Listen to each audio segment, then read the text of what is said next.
You've played San Andreas. You know the gangs. Grove Street, Ballas, Vagos. Yeah, we all know the basics. But here's the thing. Nobody tells you. These gangs have so much going on under the surface.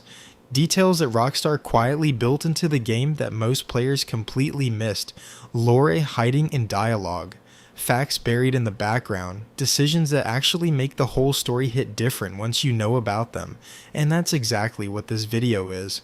20 gang facts about GTA San Andreas that nobody really talks about. Part 1. Let's get into it. Grove Street wasn't always Grove Street. Most people don't know this. During early development, the gang wasn't called the Grove Street families at all. They were called the Orange Grove families, and Rockstar actually forgot to update everything before launch. So if you look around Los Santos carefully, you'll still find graffiti tags that say OGF instead of GSF. The old name is still there, hiding in plain sight. Big Smoke and Ryder didn't betray Grove Street suddenly. This is one of those things that hits different when you think about it. Big Smoke and Ryder weren't loyal members who suddenly switched sides. They were already connected to the crack operation long before CJ came back. The betrayal wasn't a sudden decision. It was something that had been quietly building in the background the whole time. The story just never showed you that part directly. Sweet was actually protecting Grove Street by refusing to expand. A lot of players think Sweet was just stubborn or weak, but there's actually logic behind his thinking. Every major gang in Los Santos that was growing fast was doing it with crack money. Sweet refused to touch drugs because expansion on those terms would have meant destroying the neighborhood to save it. His strategy was a dead end financially, but morally, he was the only one keeping the families clean. The game never tells you that directly, you just have to read between the lines. Your outfit actually changes how Grove Street members treat you. This one's easy to test. Walk into Ganton wearing something that isn't green and the families will throw dismissive lines at you. Change into green clothes and their whole attitude shifts. They talk to you with respect. The game is tracking your outfit in real time and adjusting NPC dialogue based on it. Most players go the whole game without ever noticing this. The car you drive matters too. Same idea. Show up in Grove Street territory in a green car and families members will react differently. Friendlier comments, more positive energy. The color of your vehicle is affecting how NPCs respond to you. It's subtle, it's quiet, and it's the kind of detail that shows how deep Rockstar went with the world building in this game. Completing 100 graffiti tags actually upgrades the whole gang. Most players either finish this or skip it without knowing what it actually does. Tag all 100 graffiti spots across Los Santos and the Grove Street families get a straight up weapon upgrade. They go from Tech 9s and basic pistols to MP5s, Desert Eagles, and knives. The gang gets stronger because you put in the work. It's one of the best hidden rewards in the game. Grove Street's decline started long before the story begins. By the time CJ gets off that bus in Los Santos, Grove Street is already finished. Key OGs like Tony, Big Devil, and Little Devil, all dead. Big Bear hooked on crack, beat up switching sides. The leadership was basically gone, and without real leadership there was nothing stopping the Ballas from pushing in. CJ didn't come home to a struggling gang. He came home to what was left of one. After Sweet's arrest, a fake version of Grove Street appears. Here's something wild. After Sweet gets locked up, Big Smoke creates his own splinter faction. Using Grove Street members, these guys still look like families, but they're working for Smoke now. And here's the dark part. They attack CJ on sight. The only time you ever see them is during the Yay Courier missions and the final mission. Rockstar basically created a fake Grove Street that hunts you down. That's a cold detail. The Ballas were almost called something completely different. Before the final name locked in, Rockstar had the gang listed as the Flats during development. No purple, no Ballas, just the Flats.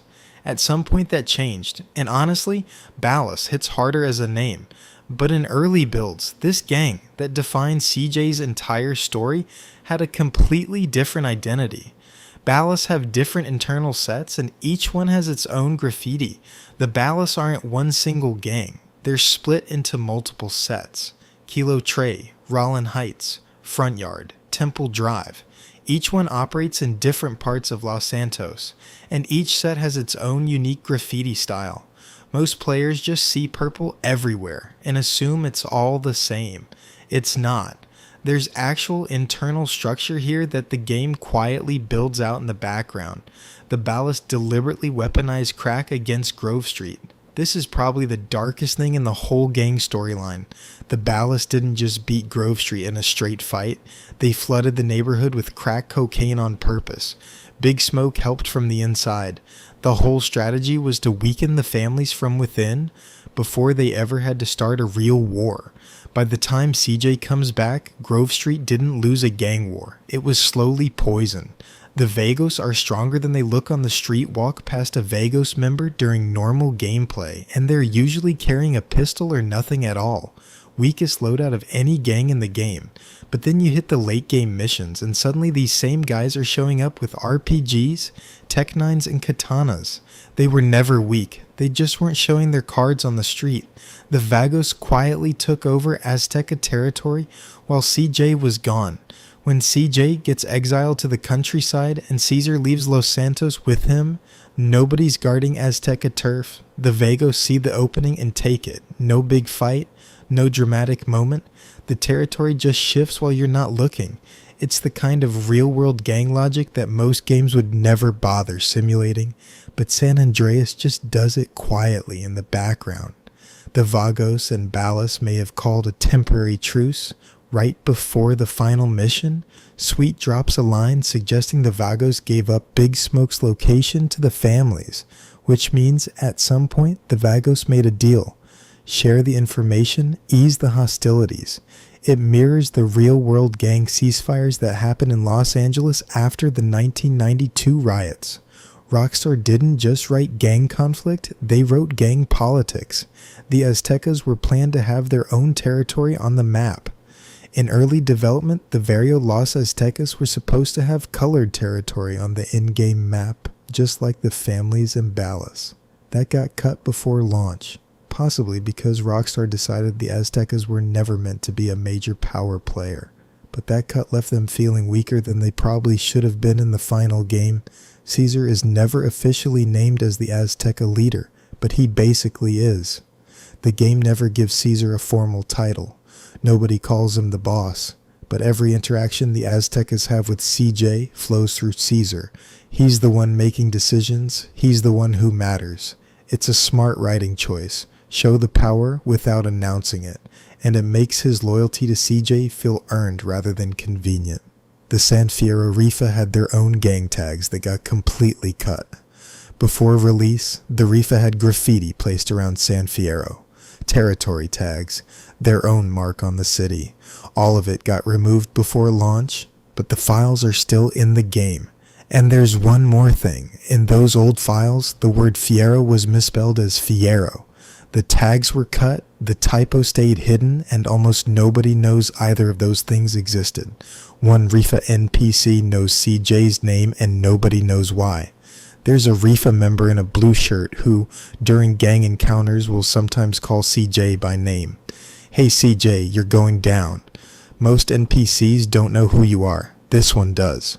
No explanation in the game. No story reason. He just knows. And Rockstar never addressed it. The voice actor of a Grove Street member later played Franklin in GTA 5. The GSF member known as Fam1 in the game files is voiced by Sean Fontano. That name might not ring a bell, but here's the connection. Sean Fontano is also the voice of Franklin Clinton in GTA 5, and he's the cousin of young Melee, the voice of CJ. The main character of San Andreas and one of the main characters of GTA 5 are voiced by actual real-life cousins.